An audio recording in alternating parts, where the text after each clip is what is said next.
الکریم اما بعد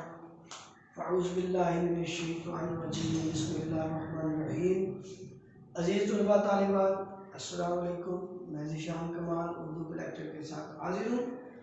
بچوں، ہم نے گزشتہ لیکچر میں اس کا پہلا حصہ پڑھا، اب ہم اس کا دوسرا حصہ پڑھیں گے اس اقتباس کا۔ یہاں سے اگر اپنے کاروبار اور دنیاوی جد و جہد کا نظم و نسق درست کرنا چاہتے ہو تو بنی نذیر، خیبر اور فدق کی زمینوں کے مالک کے کاروبار اور نظم و نسق کو دیکھو۔ ہم دنیا میں رہتے ہوئے کام کرتے ہیں، کاروبار کرتے ہیں، اور ایک ملک چلانے کے لیے، ایک حکمران کو نظم و نسق چلانے کے لیے، انتظام و انصرام چلانے کے لیے، اپنے لوگوں کے لیے بہترین معیار زندگی مہیا کرنے کے لیے کاروباری مراحل سے گزرنا پڑتا ہے۔ تو ہمارے کاروباری معاملات کیسے ہونے چاہیے، یا ایک حکمران کے لیے اپنی مملکت چلانے کے لیے کیسا انتظامی لاحِ عمل ہونا چاہیے،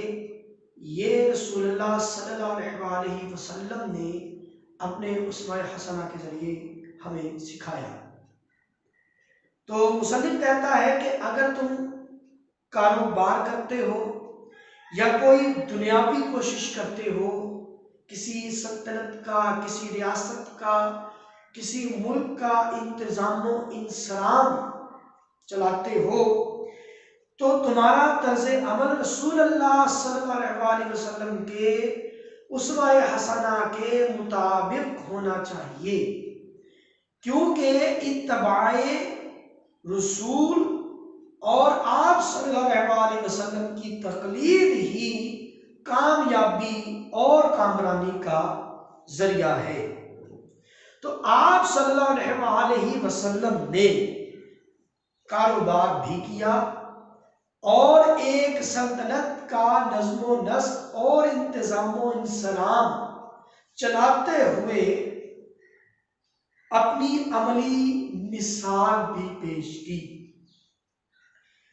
رسول اللہ صلی اللہ علیہ وسلم نے بنی نذیر، خیبر اور فدق کی زمینوں کے حوالے سے جس طرح کاروبار کیے اور ملکی انتظام و انصرام چلایا، وہ بے مثال ہے۔ اب دیکھیں خیبر کیا ہے، پہلے یہ بتا دیں بچوں۔ خیبر مدینہ کے شمال میں تقریباً 100 کلومیٹر کے فاصلے پر ایک یہودی قبیلہ تھا، ایک یہودی علاقہ تھا۔ تو صلح حدیبیہ ہونے کے بعد انہوں نے یہ معاہدے توڑے اور مسلمانوں کے خلاف سازشیں کی۔ اس لیے اس قبیلے پر حملہ کیا مسلمانوں نے، اور حضرت علی رضی اللہ تعالیٰ عنہ کی موجودگی میں ان کی بہادری اور شجاعت کے سبب یہ قبیلہ فتح ہوا اور مسلمانوں کے زیر آ گیا، اس کی زمینیں مسلمانوں کے استعمال میں آئیں۔ اسی طرح بنو نذیر بھی ایک قبیلہ ہے جو خیبر کے بالکل قریب ہے۔ فدق یہ بھی خیبر کے نزدیک شمالی حجاز کا ایک قدیم قصبہ ہے۔ یہ اناج کی پیداوار کے اعتبار سے بہت مشہور تھا۔ خیبر جب فتح ہوا تو فدق کی جو زمینیں ہیں یہ مسلمانوں کے حصے میں آئیں۔ آپ صلی اللہ علیہ وسلم کو یہ زمینیں ملی انتظام چلانے کے لیے، ملکی نظام چلانے کے لیے، چونکہ آپ صلی اللہ علیہ وسلم حکمران تھے، اس لیے ان زمینوں پر آپ صلی اللہ علیہ وسلم کا حق تھا، اور آپ صلی اللہ علیہ وسلم نے ان زمینوں کے ذریعے ایسا انتظام و انصرام چلایا اور ایسی اصلاحات کا نفاذ کیا کہ مسلمان معاشی طور پر مضبوط ہوئے اور وہ ایک بڑی طاقت بن کر ابھرے۔ تو اگر کوئی شخص حکمران ہے اور وہ اپنی سلطنت کا نظام چلانا چاہتا ہے تو اس کے لیے رسول اللہ صلی اللہ علیہ وسلم کا اسوہ حسنہ کامل مثال اور بہترین نمونہ ہے۔ وہ آپ صلی اللہ علیہ وسلم کی حیات طیبہ پہ عمل کرتے ہوئے اپنی سلطنت کو مضبوط کر سکتا ہے اور ایک بڑی طاقت بن کر دنیا کے سامنے ابھر سکتا ہے۔ اب دیکھیں، اگر عدالت کے قاضی اور پنچایت کے ثالث ہو تو کعبے میں نور آفتاب سے پہلے داخل ہونے والے ثالث کو دیکھو جو حجر اسود کو کعبے کے کونے میں نصب کر رہا ہے۔ یہ بڑا خوبصورت واقعہ بچوں، آپ سب کو پتا ہوگا، پھر بھی میں یہ واقعہ شیئر کرتا ہوں۔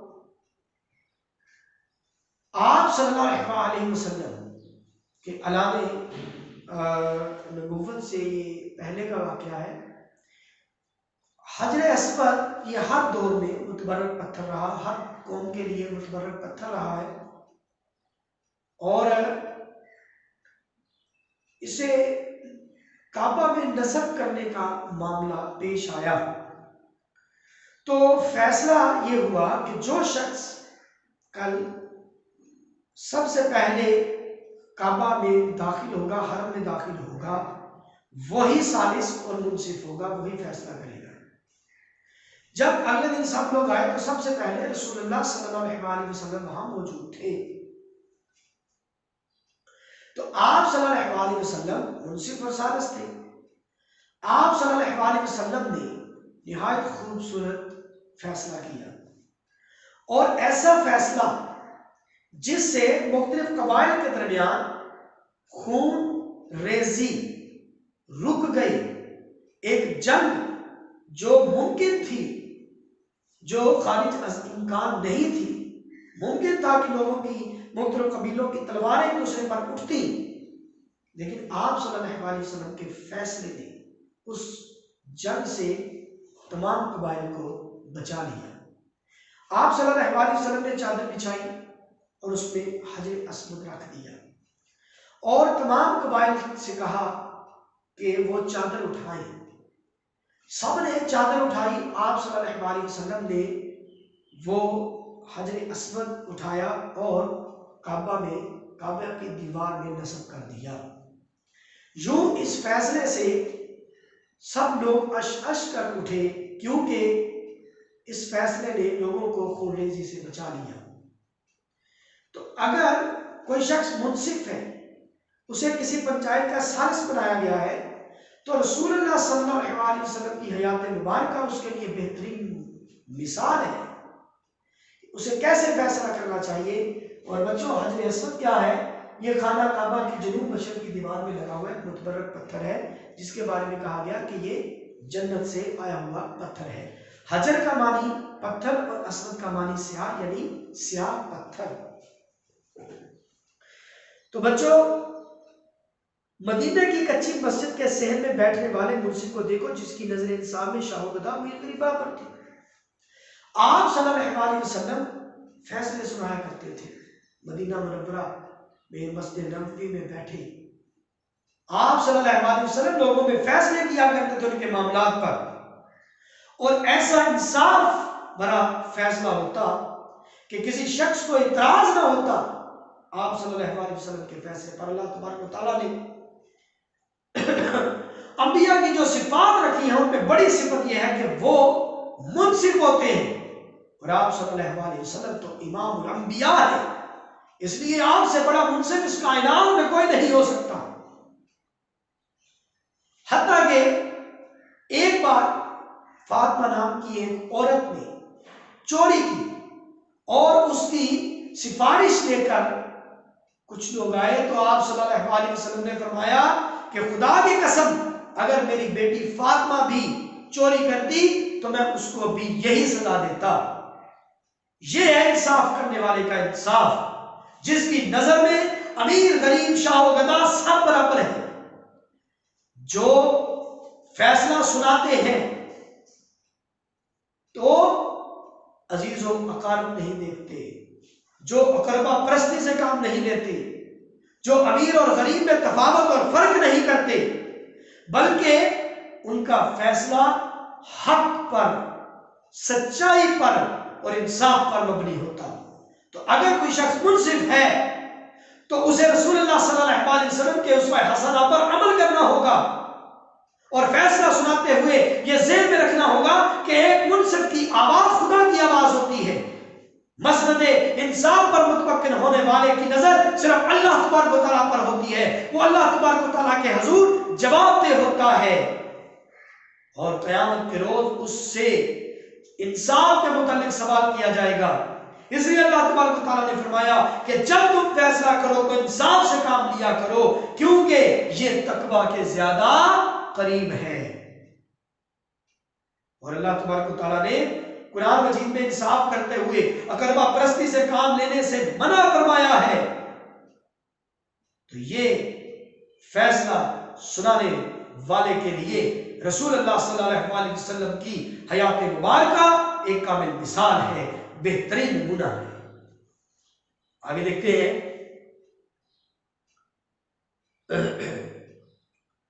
اگر تم بیویوں کے شوہر ہو تو خدیجہ و عائشہ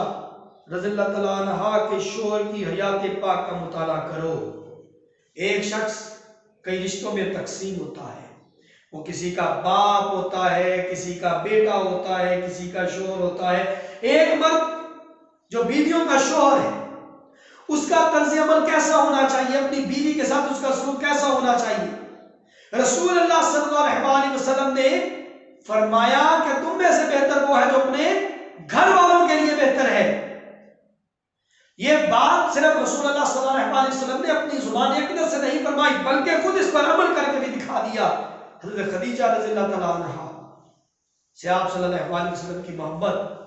اور ان کے لیے آپ صلی اللہ علیہ وسلم، ان کے لیے آپ صلی اللہ علیہ وسلم کے دل میں جو پیار تھا، اور حضرت عائشہ رضی اللہ تعالیٰ عنہا سے ان کی جو محبت تھی، وہ لائق تقلید ہے۔ حضرت خدیجہ رضی اللہ تعالیٰ عنہا جس سال انہوں نے انتقال کیا، آپ صلی اللہ علیہ وسلم نے اس سال کو عام الحزن یعنی غم کا سال قرار دیا، اور ان کے بعد بھی وہ تعلق اور رشتہ نبھاتے رہے۔ اور اس صورت میں کہ جب بھی گھر میں کوئی چیز بنتی، جب بھی گھر میں کوئی چیز اچھی چیز پکتی، تو اس میں کچھ حصہ حضرت اماں خدیجہ رضی اللہ تعالیٰ عنہا کی دوستوں، ان کی سہیلیوں کے گھر میں بیچتے تھے۔ اور اسی طرح حضرت عائشہ رضی اللہ تعالیٰ عنہا کے ساتھ ان کا جو سلوک تھا محبت بھرا، وہ بھی قابل تقلید ہے۔ کہ حضرت عائشہ رضی اللہ تعالیٰ عنہا چونکہ رسول اللہ صلی اللہ علیہ وسلم سے عمر میں بہت چھوٹی تھی، اس لیے رسول اللہ صلی اللہ علیہ وسلم ان کی عمر کے تقاضوں کو ملحوظ رکھتے تھے۔ کبھی کبھی ان کا کھیلنے کو دل چاہتا تو آپ صلی اللہ علیہ وسلم انہیں کھیلنے کی اجازت دیتے، ان کے ساتھ محبت بھری باتیں کیا کرتے، ان کا دل بہلاتے۔ تو یہ طریقہ تھا رسول اللہ صلی اللہ علیہ وسلم کا اپنی بیویوں کے ساتھ، تو یہ قابل تقلید ہے یہ عمل۔ تو اگر اولاد والے ہو تو فاطمہ کے باپ اور حسن حسین کے نانا کا حال پوچھو۔ ایک باپ کو اپنی اولاد کے ساتھ کیسا سلوک کرنا چاہیے، ایک باپ کو اپنی اولاد کے ساتھ کیسا برتاؤ کرنا، کس برتاؤ سے پیش آنا چاہیے، یہ رسول اللہ صلی اللہ علیہ وسلم نے ہمیں سکھایا۔ آپ صلی اللہ علیہ وسلم ایک بار حضرت امام حسن اور حضرت امام حسین سے پیار کر رہے تھے کہ اتنے میں ایک صحابی آئے، انہوں نے کہا کہ یا رسول اللہ میرے 10 بچے ہیں، میں نے تو کبھی ایسے پیار نہیں کیا بچوں کے ساتھ۔ تو آپ صلی اللہ علیہ وسلم نے فرمایا کہ جو وہ ہم میں سے نہیں ہے، جو بچوں سے پیار نہیں کرتا، جو بچوں سے شفقت نہیں کرتا، ٹھیک ہے۔ اور اسی طرح ایک بار آپ صلی اللہ علیہ وسلم نے حضرت امام اپنے ایک کندھے پر حضرت امام حسین کو بٹھایا ہوا تھا، اور ایک کندھے پر حضرت امام حسن رضی اللہ تعالیٰ عنہ کو بٹھایا ہوا تھا، اور وہ انہیں